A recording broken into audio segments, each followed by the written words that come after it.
دکتر دوست داری دکتر جان منی جان منی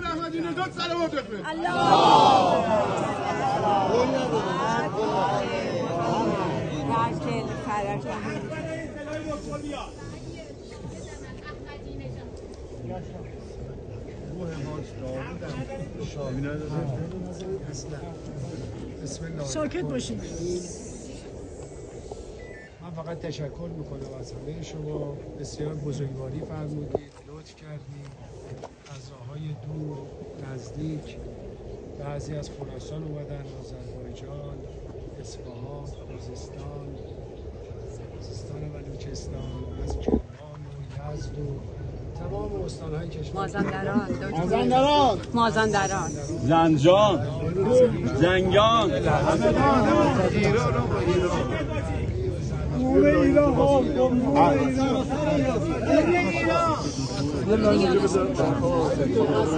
ساکت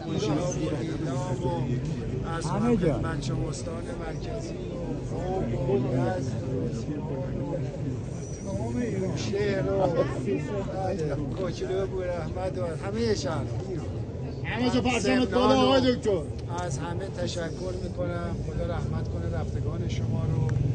برای همتون آرزوی سلامتی، موفقیت، عزت دارم. خودتون، خانواده هاتون، برای ملت ایران، برای همه ملت ها آرزوی سربلندی، آرامش، امنیت، برخورداری، کرامت، صلح، دوستی، محبت، عشق ورزی، برادری، همکاری، همدلی برای همه ملت ها، ملت ایران. برای آحاد شما از خدای بزرگ مسئلت میکنم، تشکر میکنم.